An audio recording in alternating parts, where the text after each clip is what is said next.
Le courrier du cœur avec Christian Page. C'est cute, ça, hein? Tu vois, au lieu de faire peur au monde, oui, c'est vrai. On les rassure. C'est quoi la musique, Larry? Les Feux de l'amour, l'affaire Quétaine à TVA. Hey, ça fait des codes d'écoute, là. Ouais. Je sais pas pourquoi les gens perdent leur temps à écouter ces merdes-là. C'est épouvantable. C'est débile, c'est niaiseux. Le monde est beau en désespoir, là. Ouais, regarde, tu te trouves là. Effectivement. Comme une araignée. Ouais. Ça a saleté d'araignée, là, tantôt, vraiment. L'as-tu vu? Hein? Oui, ça fait peur. C'est, quand c'est velu, là. Moi, j'habite près de la rivière Richelieu et, quand on est près d'un cours d'eau comme ça, on a énormément d'araignées. Check-toi, j'en ai une invasion chez moi. Ils vont te kidnapper puis te manger en lunch un après-midi. Bon, là, tu as décidé de répondre à des courriers de lecteurs. Oui, effectivement. Donc, des gens m'envoient des courriers, me proposent en fait des sujets de chronique. Et évidemment, j'ai décidé de piéger un peu là-dedans aujourd'hui pour en parler. Et on va commencer avec la chronique. On va commencer cette chronique-là avec un courrier de Jean-François qui voudrait qu'on parle de combustion humaine spontanée. Ah oui, ok. Alors, qu'est-ce que la combustion humaine spontanée? Donc, pour les auditeurs, imaginons le scénario. Nous sommes assis ici, nous discutons tranquillement, et puis soudain, bang, ton corps s'enflamme d'un seul coup, et en quelques minutes, tu es réduit en un petit tas de cendres. Évidemment, c'est un scénario brûlant, dirais-tu. Mais est-ce que... OK, on va faire attention. Donc, la question, c'est évidemment, ça paraît tout ça, ça paraît invraisemblable, ça paraît impossible, diras-tu, mais c'est vrai que dans la littérature consacrée aux phénomènes paranormaux, ce genre de phénomène de combustion humaine spontanée, c'est comme ça qu'on l'a baptisé, ce phénomène a été recensé des centaines de fois et même documenté dans certains cas. C'est pas un phénomène nouveau. Déjà, au 19e siècle, dans son roman Bleak House, je pense que c'est Charles Dickens qui faisait disparaître un vieil alcoolique en le faisant se consumer spontanément comme ça. Donc, on voit que c'est un phénomène qui est un peu récurrent, qui revient de façon périodique. Là, Christian, il y en a une couple qui viennent de déposer leur bière. Il est 2h30 de l'après-midi, je bois trop. On arrête. Je vais pas y en feu tout ça. Donc, la question, c'est est-ce que c'est possible? Et la réponse scientifiquement est non. En fait, biologiquement, il n'y a rien dans l'organisme humain qui pourrait croire à une telle inflammabilité, donc qui pourrait permettre, même si tu étais un alcoolique, une véritable éponge, tes tissus adipeux ne deviendront jamais assez saturés d'alcool. Même si t'es plein de gaz de schiste. Tu n'arriveras jamais à t'enflammer d'un seul coup comme ça. Mais pourtant, néanmoins, c'est vrai que le phénomène est rapporté. Alors, peut-être qu'il existe une autre explication.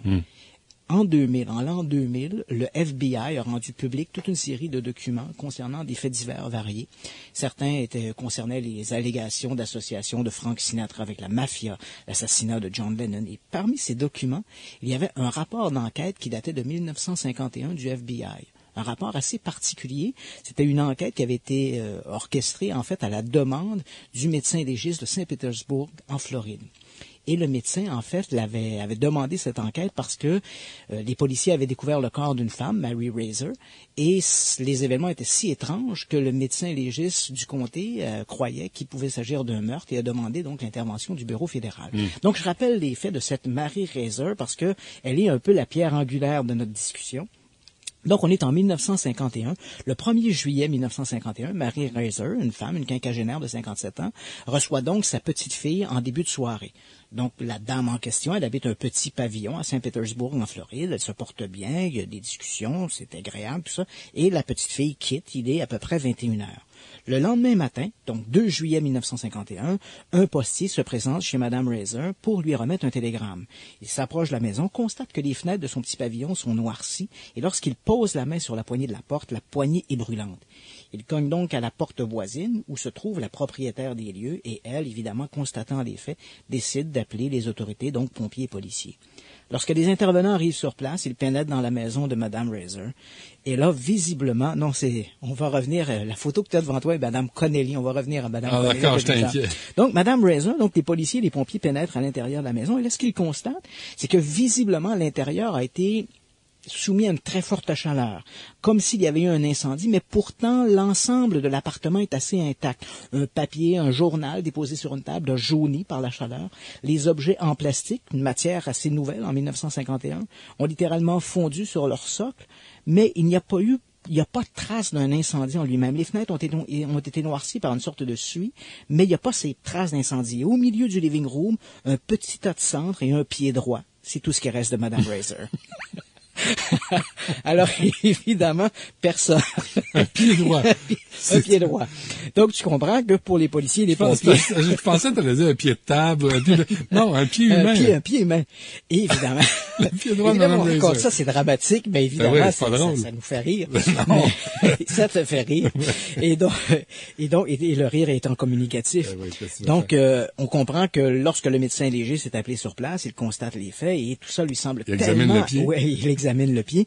Et tout ça lui semble si invraisemblable qu'il croit qu'il y a là une sorte de mise en scène, qu'il s'agit d'un crime et demande l'intervention du FBI. Ah oui.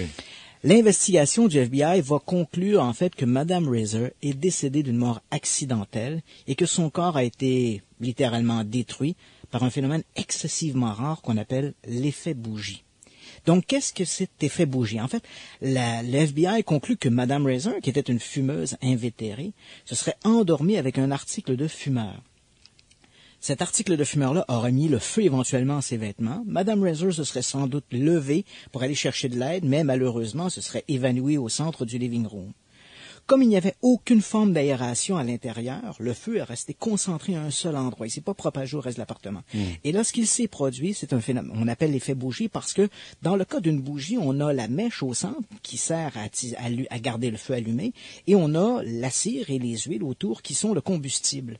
Dans le cas du corps humain, les vêtements seraient la mèche et les tissus adipeux du corps, au moment où ils brûlent et ils fondent, continueraient d'alimenter les flammes. Et éventuellement, comme il n'y a pas d'aération, et c'était le cas dans le cas de la maison de Mme Razor, le feu a resté concentré à un seul endroit, a resté un peu latent, l'état de braise, et a fini par, après un certain nombre d'heures, à réduire en cendres le corps de Mme Razor. C'est la conclusion, donc, du rapport du FBI de 1951. Évidemment, les tenants de la théorie de la combustion humaine spontanée sont en désaccord avec cette hypothèse. Ils font remarquer, à juste titre, que dans un four crématoire, par exemple, on va brûler pendant à peu près 1h50, dans un crématorium, on va brûler pendant 1h50 un corps à peu près à 850 degrés Fahrenheit. Et encore là, même si on a brûlé les tissus, les os restent là. On doit broyer les os pour pouvoir les mettre dans les urnes. En fait, ce qu'on a dans nos urnes, c'est en fait de la poudre d'os qui a été broyée après la crémation. Pour réduire un corps en cendres, il faudrait une température d'à peu près 2500 degrés centigrades et brûler pendant à peu près 3 heures pour réduire un corps de cette façon-là. Et là, les tenants de l'hypothèse de la combustion spontanée soutiennent que dans un feu de maison, dans un feu domestique, on n'atteint pas ces degrés-là et le feu ne peut pas perdurer de cette façon-là sans se propager au reste de l'appartement. Okay. Eh bien, c'est faux. On a fait, pour le besoin de l'expérience, on a pris un ancien congélateur ou frigidaire dans un abattoir qui avait été abandonné, désaffecté, et on a recréé un salon. On a placé une carcasse de porc entourée d'un vêtement qu'on a allumé, et puis on a fermé le tout. Et effectivement, le fait qu'il n'y avait pas d'aération, les tissus adipeux du porc ont servi à alimenter les flammes. Et là, évidemment, ça s'est gardé à l'état de braise, ça a duré pendant des heures. Et lorsqu'on a pénétré à nouveau dans le frigidaire en question... Il y avait une livre de bacon. Il y avait une livre de bacon, un petit pied droit de porc. Non, mais il n'y avait pas de... Non, il y avait les extrémités parce qu'il y a beaucoup moins de tissus adipeux dans les mains et les pieds. Donc, ce qui explique un peu que souvent, ce sont les extrémités. Dans les cas de combustion spontanée, c'est souvent les pieds et les mains qui la tête. Et la tête est réduite un peu à l'état gros comme une balle de golf. Pas une balle de golf, mais une balle de baseball, par exemple. Et le feu ne s'était pas propagé au reste de l'appartement. Donc, les théories voulant que le corps s'allume de lui-même, donc les théories proposées par les tenants de la combustion humaine spontanée, en fait, la théorie proposée en 1951, en 1951, en effet, par le FBI pour expliquer la mort de Mme Razor, tient tout à fait la route. Mais elle n'explique pas tous les cas de combustion humaine spontanée. Je dis bien, elle n'explique pas tout. Dans l'ensemble, oui, mais il y a des cas qui échappent à ça. Et on pourrait parler du cas, par exemple, le cas de Mme Helen Conway, dont tu as 2 magnifiques photographies. Parce qu'on comprend que pour brûler de la sorte, il faut que le corps soit soumis à cette grande chaleur pendant des heures. Dans le cas de Mme Conway, je rappelle les faits. Mais là, on voit, on est dans un salon. On est dans un salon, on voit un fauteuil et 2 jambes. Il y a 2 jambes, un peu les orteils retroussés en passant. Oui. Comme coucou. Oui. Puis le dossier est brûlé, puis il n'y a plus rien. C'est lugubre à souhait, là. Voilà. Je pense que je vais les mettre de côté. D'accord. Donc, dans le cas de Mme Conway, on comprend bien que, en fait, tout se joue sur une question de temps. C'est une échelle de temps qui fait que l'effet bougie est possible. Et c'est vrai que c'est caractéristique. Donc, dans la plupart des cas, où il y a combustion humaine spontanée ou apparente combustion humaine spontanée, on a un moment entre le moment où le sujet est vu vivant et le moment où il est retrouvé mort. Souvent, on a des heures, sinon des jours qui vont s'écouler. Donc, la possibilité d'une combustion par l'effet bougie est possible, mais pas dans le cas de Mme Conway. Nous sommes en 1964. Madame Conway, nous sommes un dimanche matin. Donc, Madame Conway, une femme de 51 ans, habite avec sa fille et son gendre dans la résidence du couple. Elle occupe une chambre au premier étage. Vers 8h30 à peu près, le couple décide de se rendre à l'église pour la cérémonie dominicale du dimanche 9h. Donc, le couple quitte la maison vers 8h30, 9h moins 20 à peu près. Dès leur départ, Madame Conway, à la maison, il ne reste à ce moment-là que Madame Conway, Dan Conway, et sa petite fille d'une dizaine d'années qui est restée à la maison pour regarder des dessins animés. Immédiatement après que le couple soit sorti, Madame Conway demande à sa petite fille de lui amener un carton d'allumettes. Madame Conway est une fumeuse invétérée, elle aussi. Donc la petite fille monte au deuxième, donne le carton d'allumettes à la dame en question. Quelques minutes après, des voisins viennent frapper à la porte, disent à la fillette qu'ils voient de la fumée s'échapper par une fenêtre du deuxième. La fillette monte au premier étage. En fait, quand je dis le deuxième, on comprend que c'est le premier étage, là, au-delà du rez-de-chaussée. Elle monte donc à l'étage, et lorsqu'elle vient pour mettre sa main sur la poignée de la porte, c'est brûlant. Elle a la vivacité, la rapidité d'esprit de ne pas ouvrir la porte, et pendant ce temps-là, des voisins ont contacté le 911, et lorsque les pompiers et policiers arrivent sur place, ils entrent dans la pièce, le feu a disparu, il y a beaucoup de fumée, et on retrouve Madame Conway telle que tu l'as vue. Deux jambes à côté sur le fauteuil qui, lui, a été littéralement carbonisé. Les sceptiques ont beau essayer de recalculer, de revoir le scénario.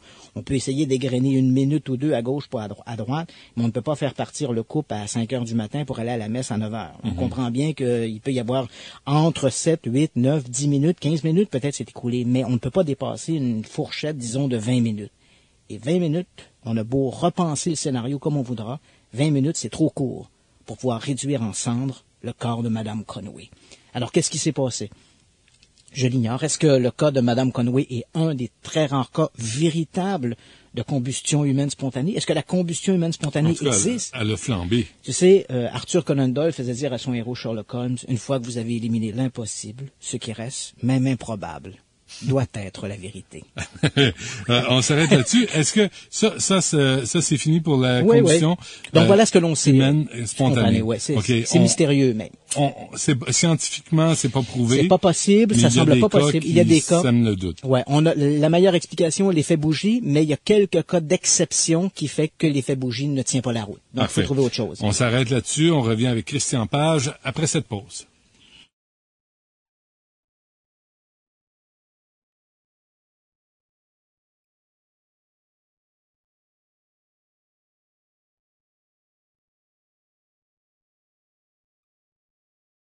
Le courrier du cœur avec Christian Page.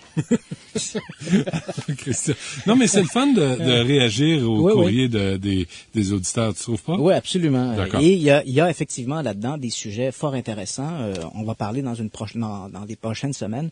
Un courrier qui m'a été envoyé, quelqu'un me demandait l'opération Pingouin, l'opération menée par les autorités américaines, apparemment menée par les autorités américaines en Antarctique, et c'est lié à l'occultisme nazi. Quelque chose de fort intéressant. On va en parler dans une prochaine chronique. Parfait. Alors, l'autre lettre, l'autre courrier, c'est quoi? L'autre sujet, c'est Jean de Montréal qui m'écrit pour me demander ma réaction par rapport aux récentes déclarations de l'astronaute Edgar Mitchell. Donc, Edgar Mitchell, c'était le pilote du module lunaire d'Apollo 14. Okay. Et effectivement, depuis quelques années, il multiplie les déclarations tout à fait explosives sur le sujet des ovnis.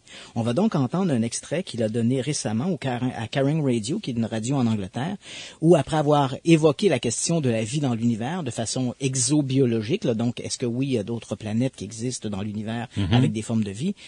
Encore là, Mitchell s'est lancé dans un commentaire sur les ovnis. On écoute cet extrait. I happen to be privileged enough to have be in on the fact that we have been visited on this planet. And the UFO phenomenon is real, although it's been covered up by our governments for quite a long time. Whoa! Hang on a minute. Well, this is big. So, whoa! This is all of this is quite a shock to me.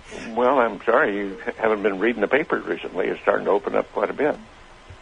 So you're telling me Well, there's a lot of information to take on board. Hang on a minute. I mean, listen, I've heard crazy UFO nuts tell me this kind of thing before. I've never had Dr. Ed Mitchell, the sixth man to walk on the moon, a respected scientist in his own right, announce to me that we've been visited by aliens from other planets, and that they definitely are out there. There's no debating it. Well, that's the first time you've ever talked to me, or I've told you about it before. Alors, l'animateur est assez sidéré. Pourquoi? Pourquoi? Parce que, effectivement, c'est le genre de déclaration, bon, on traduit là pour les gens qui seraient moins familiers avec la langue anglaise. Mitchell dit, pour ce qui est de la question des ovnis, je sais de sources sûres que le phénomène existe, qu'il a été occulté par les autorités américaines, et ça depuis des années, mais qu'il n'y a aucun doute que le phénomène ovni existe. C'est le genre, et on le voit, la situation de l'animateur, évidemment, il est étonné. Mitchell a repris, en fait, les mêmes propos à plein d'autres émissions. Il a même été plus loin, je pense, à Larry King, aux États-Unis. Il avait déclaré que non seulement on avait caché la réalité des ovnis, mais il tenait de sources sûres que les autorités américaines avaient récupéré un ovni et des cadavres d'extraterrestres. Ça, c'est l'an passé, non? Oui, je pense que c'est l'an passé. Ouais. Donc, évidemment, c'est très étonnant. Alors, qui est ce Edgar Mitchell pour qu'on soit si étonné de tels propos? Parce que Edgar Mitchell, faut bien l'avouer, ce n'est pas un fanatique de la soucoupe volanterie. C'est pas un individu de ce type-là. Il est diplômé du MIT en sciences de l'aéronautique. Il a été, comme l'a souligné l'animateur, le 6e homme à marcher sur la Lune. Il était le pilote du module lunaire d'Apollo 14. Et c'est vrai que Edgar Mitchell a toujours été perçu un peu comme un mouton noir au sein du club des astronautes. Déjà, à l'époque des missions Apollo, les missions lunaires, Edgar Mitchell ne cachait pas son intérêt pour la parapsychologie, par exemple. Durant le fameux vol d'Apollo 14, ce qui était, je crois, en janvier 1971, il a tenté de transmettre par télépathie des images mentales à un individu sur Terre qui était un récepteur, donc une expérience de parapsychologie. Et évidemment, pour les autorités de la NASA, pour les officiels, toute cette idée d'une science parallèle comme la parapsychologie était plutôt mal vue. Mais Mitchell s'est toujours défendu de son grand intérêt pour la parapsychologie et au milieu des années 70, il a d'ailleurs publié un immense pavé consacré à la parapsychologie, un ouvrage, en fait, un collectif qui est encore considéré aujourd'hui comme l'une des meilleures références dans le domaine de la parapsychologie. Donc, c'est un individu qui a des positions assez arrêtées sur des sciences parallèles. Il croit à l'existence des ovnis, mais c'est un grand scientifique, c'est un individu qui, il faut bien l'avouer, durant ses cocktails, ne fréquente pas les mêmes individus que moi ou toi. Donc, il rencontre des gens dans les hautes sphères du gouvernement, les hautes sphères de la science, et il continue de maintenir cette idée de la conspiration. Il n'est pas le premier astronaute à prendre position là-dessus. On en a déjà parlé dans une chronique précédente. Mais conspiration, dans le sens, le gouvernement cache la réalité. Oui, absolument. Ah oui. Il n'est pas le premier, d'ailleurs, à se prononcer là-dessus. On a déjà parlé dans une chronique précédente, on avait évoqué ces rencontres astronautes et ovnis, et j'avais mentionné que bien souvent, ce qui est rapporté dans la littérature, c'est souvent d'une tierce source. Un auteur écrit qu'il a rencontré un homme qui connaît un homme qui connaît un homme auquel tel ou tel astronaute aurait raconté telle ou telle aventure. En vérifiant ces données-là, moi, j'ai communiqué avec les astronautes. La plupart des expériences qu'on leur prête sont de la foutaise. N'ayons pas peur des mots, sont de la foutaise. Néanmoins, certaines expériences sont tout à fait réelles. Il y a quelques mois, encore à peine, l'astronaute Buzz Aldrin, qui a fait partie de la mission Apollo 11, donc la première mission lunaire, donc le 2e homme à débarquer sur la Lune après Neil Armstrong. Donc, Aldrin, l'an dernier, à Larry King, a déclaré que durant la deuxième journée de leur vol vers la Lune, ils avaient observé un objet mystérieux dans l'espace qui avait une forme de L. Aldrin va jusqu'à raconter qu'au moment où ils ont observé cet objet, ils ont contacté le Capcom à Houston pour demander à quel endroit se trouvait le 3e étage de la fusée porteuse. Les astronautes venaient à peine de se détacher de la fusée porteuse et c'était inversé là, pour les gens qui connaissent un peu l'histoire du programme spatial. On avait inversé le module de commande et le module de service pour enlever le lemme lunaire et faire route vers la Lune. C'est ce qu'on appelle le train spatial. Et alors que le train spatial était en route vers la Lune, c'est à ce moment-là qu'Aldrin dit avoir observé cet objet en forme de L. Ils ont contacté Capcom pour demander à quel endroit se trouvait le 3e étage de la fusée. On a répondu à ce moment-là que l'objet devait se trouver à peu près à 6000 nautiques. Mais Aldrin est catégorique. L'objet qu'ils observaient était beaucoup plus proche, mais Il n'y avait rien à ce moment-là. C'était la première mission lunaire. Il y avait peut-être quelques débris d'anciennes fusées, d'anciennes sondes lunaires autour de la Lune laissées par les Soviétiques, mais on n'a jamais trouvé une explication à cette forme-là. Et Aldrin est catégorique. Nous avons observé cet objet-là. Il y a également l'astronaute Gordon Cooper qui a publié en 2000 un ouvrage qui s'appelait Leap of Faith, traduit en français par Nous ne sommes pas seuls dans l'espace, dans laquelle Gordon Cooper raconte que lui, comme astronaute, n'a pas vu d'ovnis dans l'espace, mais comme pilote, effectivement, il a lui-même pourchassé des ovnis à la demande de son commandant durant la guerre de Corée sur un F-94. Il raconte que dans les années 60, alors qu'il était attaché à la base, à la fin des années 50, alors qu'il était attaché à la base d'Edwards Air Force Base en Californie, alors qu'on filmait des essais de prototypes comme le X-15, lui et une équipe auraient filmé l'atterrissage d'un ovni. Et l'objet s'est posé à la base d'Edwards, ils l'ont filmé, et lorsque Cooper a contacté ses supérieurs pour parler de ça, on lui a dit, tu ne développes pas le film, tu prends le film, tu le gardes dans sa bobine, tu l'envoies à Washington, et merci, bonsoir, on n'en a jamais reparlé. Donc ces gens-là, des gars comme Mitchell, des gars comme Aldrin, des gars comme Cooper, de véritables héros, le right stuff, des héros nationaux, lorsque ces gens-là nous racontent des histoires comme ça, ben évidemment, ça les branle un peu. Ce ne sont pas des déclarations qu'on peut prendre à la légère. Ces gens-là ne font pas ça pour le fric. Ils n'ont pas de livres à vendre. Ils ne cherchent pas une certaine notoriété. Ils l'ont. Ce sont des héros nationaux. Alors, à la question de Jean, qu'est-ce que je pense des déclarations d'Edgar Mitchell? C'est troublant. Il faut bien l'avouer, c'est assez troublant. Mais il n'y a pas de preuve non plus. Non, effectivement. Et Mitchell se garde bien de dire, lorsqu'il a parlé, par exemple, lorsqu'il a fait sa déclaration, j'ai la conviction que les autorités américaines ont récupéré une machine volante ainsi que ses occupants. Il a bien mentionné qu'il n'avait pas vu, lui, les corps ni la machine. Ce sont des gens haut placés dans lesquels il a toute confiance, qui lui ont confié ces déclarations, qui lui ont confié ces affaires-là. On dirait que c'est tranquille ces temps-ci avec les ovnis. En fait, je dirais qu'il y a une certaine lassitude de la part des médias. Le sujet est tout le temps un peu redondant. Donc, une observation, un témoin qui raconte l'observation, il n'y a pas grand-chose, il n'y a pas de grandes nouvelles. Non, mais il y a pas tout le monde a un téléphone cellulaire maintenant. Tu sais, aujourd'hui, là, il arrive un ovni, quelqu'un va avoir des images. Oui, il y a de très, très bonnes photographies, de très bons films d'ovnis, mais c'est sûr qu'avec l'avènement des nouvelles sciences de l'informatique, on arrive difficilement maintenant à faire le tri entre le bon grain et l'ivraie. Ah, oui. Il existe plein de films sur Internet qui sont très spectaculaires. Il suffit de taper, par exemple, OVNI, UFO Haïti ou UFO Paris. Vous allez voir des films qui sont extraordinaires. Ce sont visiblement des trucages, mais comment réussir à faire la distinction entre un trucage et faire la distinction avec le véritable OVNI? On se taperait tellement si c'était vrai. Ah oui, absolument. Là, la réaction serait folle. Mais effectivement, je pense que des déclarations comme celle de... D'ailleurs, c'est amusant parce que la radio britannique dont on a entendu un extrait, ils ont contacté la NASA. Dans une semaine subséquente, ils ont contacté la NASA, leur ont fait entendre la déclaration de Mitchell. Et à l'autre bout de la ligne, le représentant de la NASA avait une réponse qui était à peu près de ceci. Ça se résume à ça. Voilà. Merci Christian Page. Merci pour ce courrier au lecteur. Ouais. Merci à Larry, à François et à Maryse. Et si vous êtes gentils, si vous êtes patient, il y a Paul Oud qui suit dans quelques minutes. À demain midi. Au revoir.